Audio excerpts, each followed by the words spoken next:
Have you ever been stopped out of a certain trade and then you watched price go in the direction that you intended?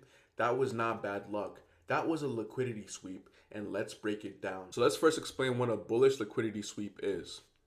So for a bullish liquidity sweep, you're going to be wanting to be focusing on previous swing lows. For example, this swing low right over here. So below this swing low, right?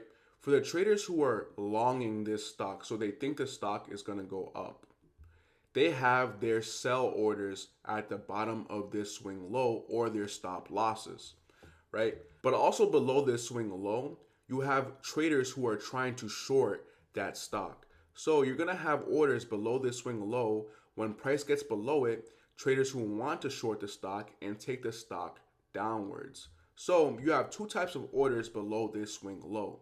You have stop losses and sell orders for people who want to take this stock downwards.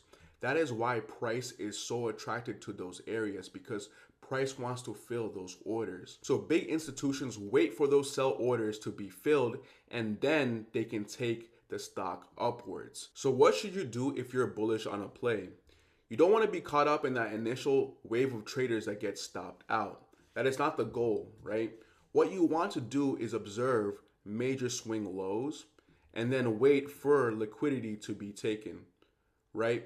Once liquidity is taken and you're starting to see a reaction, then you can add a confluence like a fair value gap or an order block to then take the stock higher or long whatever position that you're trying to get into. Now let's explain a bearish liquidity sweep. For a bearish liquidity sweep, you want to be paying attention to previous swing highs. So for example, we have this swing high right over here. Now above this swing high, you got to remember they're not only stop losses for people who are trying to short the commodity, but there's also buy orders for people who are trying to take the stock long if they see a recovery. So what should you do as a trader?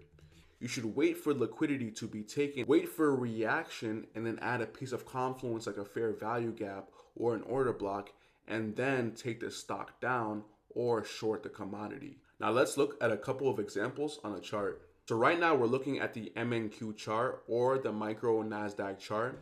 And look what happened as soon as we swept this sell side liquidity, right? So we have this major low over here, right?